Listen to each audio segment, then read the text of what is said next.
On l'a appris cette semaine. Les stations de ski seront ouvertes mais avec des remontées mécaniques fermées. Une décision incroyable qui laisse augurer une réouverture des cinémas sans film ou des salles de spectacle sans concert. Une décision d'autant plus ubuesque quand on sait qu'en Espagne, toutes les stations de ski devraient ouvrir le 11 décembre et le 19 en Andorre où les restaurants, hôtels et bars seront également ouverts. On prend la direction de Lucin-Sauveur dans les Hautes-Pyrénées où se trouve la station de ski de Lussardiden. Nous sommes en compagnie de Laurent Grand-Simon, maire de Lucin-Sauveur. Bonjour. Bonjour Philippe, bonjour à tous. Comment avez-vous reçu la nouvelle de l'ouverture des stations de ski sans remontée? Vous vous êtes dit c'est Kafka ou c'est Ubu? C'est ça, c'était un choc en tout cas. Ça nous a inspiré de l'incompréhension et un peu de colère, même beaucoup de colère, parce que il faut le dire Philippe, il faut pour vos auditeurs, les gestionnaires de stations de ski, les élus de la montagne, on n'est pas des irresponsables. Ça fait des semaines qu'on travaillait à des normes de sécurité, des normes sanitaires pour pouvoir ouvrir. Et puis il faut reconnaître que les services de l'État décentralisés sur les territoires, les agents des préfectures travaillaient avec nous pour pouvoir ouvrir. On avait des préfets sur tous les massifs, dans les Alpes, dans les Pyrénées, qui travaillaient avec des centaines de professionnels de la montagne pour pouvoir ouvrir. Et alors la décision a été prise rapidement et ça a été le choc. Alors comment ont réagi vos administrés? Parce que économiquement, Lucin-Sauveur, Barèges, enfin la vallée Toye et d'autres vallées également, dans les Alpes, les Pyrénées, le Massif central, le Jura, les Vosges, je vous l'avez rappelé, vivent 6 mois par an sur les sports d'hiver et le tourisme d'hiver. Tout à fait, c'est pas juste des remontées mécaniques qui sont touchées, c'est toute une destination. Il faut être clair. On l'a vu déjà, nos hébergeurs ont reçu une avalanche d'annulations parce que les gens viennent dans la montagne pour skier. Et alors heureusement, l'esprit montagnard, on s'adapte et on va transformer notre communication pour dire aux gens que quand même le Pays Toye en particulier, les Pyrénées, c'est une destination remarquable avec des grands sites naturels et c'est pour ça qu'on encourage les gens à venir à la montagne. Et nos offices de tourisme et nos professionnels, tous les professionnels vont se mobiliser pour expliquer que la destination montagne est toujours validée, mais cette décision, et je voudrais revenir sur ça Philippe, vous l'avez dit tout à l'heure, la façon dont la décision a été prise a été dramatique parce que nous avions des élus de la montagne, avec l'ANEM, pour les auditeurs sachent, l'Association nationale des élus de la montagne qui s'était mobilisée pour discuter avec le Premier ministre sur des conditions d'ouverture lundi dernier. Et mardi, le président nous dit vous ouvrirez sûrement pas, et jeudi, le Premier ministre nous dit vous n'ouvrirez pas du tout. Et ça, c'est catastrophique parce que ça veut dire qu'on ne discute plus à notre niveau, on ne discute plus avec les professionnels, on ne discute plus avec les acteurs locaux. Alors justement, les saisonniers, est-ce qu'ils avaient été embauchés à Lussardiden, à Barèges, à Hautacam, il y a plein de stations là-bas? Parce que je me rappelle Elisabeth Borne qui disait il y a quelques jours, on ne sait pas ce qu'on va faire, embauchez-les, vous les mettrez au chômage partiel, ce qui est aussi ubuesque.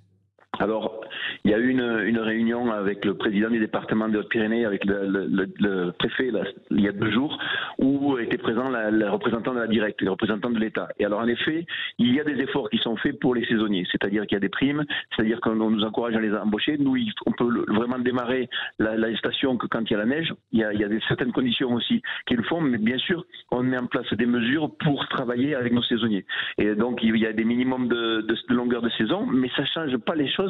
Beaucoup de nos saisonniers, c'est des cas particuliers. Alors le gouvernement dit embauchez-les, ils auront le chômage partiel. Ça marche que pour ceux qui sont en multiples saisons, c'est-à-dire qu'on fait la saison avec nous l'année dernière et pas des nouveaux saisonniers. Donc il y a plein de cas particuliers qui sont difficiles à gérer. Ils sont dans des perspectives d'embauche et ils ont aucune perspective. Mais surtout, excusez-moi de faire le cas particulier, mais nous on se sent avec de double peine parce que les saisonniers ici font souvent la saison d'été à Lourdes et il n'y a pas de saison d'été à Lourdes et ils font la saison ou dans les établissements thermaux et ils font la saison d'hiver dans les stations. Et donc on a la double peine parce qu'on n'a pas fait la saison d'été à Lourdes et quand on est saisonnier, on va démarrer très tard la saison d'hiver dans les Pyrénées. Laurent Grand-Simon, la nouvelle est tombée hier de l'autre côté de la montagne, de la chaîne des Pyrénées, les Pyrénées espagnoles. Toutes les stations vont ouvrir le 11 décembre et le 19 en Andorre avec restaurants, hôtels et bars ouverts. Est-ce que ça vous donne pas du grain à moudre pour mettre la pression au gouvernement en leur disant bah écoutez, si vous voulez pas que tout le monde aille skier en Espagne et qu'ils y retournent l'année suivante et l'année d'après, filez-nous un coup de main.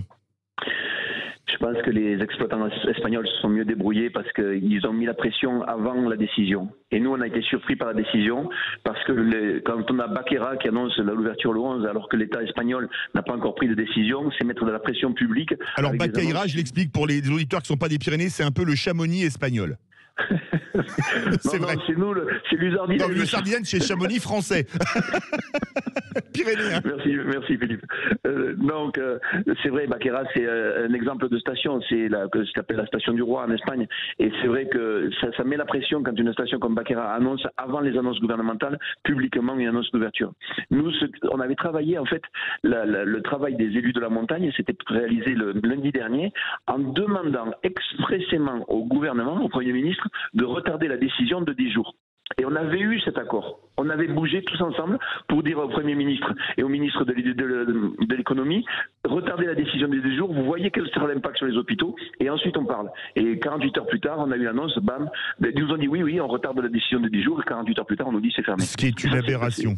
Merci beaucoup Laurent Grand-Simon, maire de Luce, Saint-Sauveur, dans les Hautes-Pyrénées, où se trouve la superbe station de Lussardiden. Il faut le rappeler, arrivée mythique du Tour de France. Merci à vous et tout notre soutien. Dans quelques instants, l'info Éco Plus, Didier Testo, et ça va mieux en le disant, Jean Dorido. Esprit critique ou complotisme, quelle différence? Restez bien avec nous sur Sud Radio.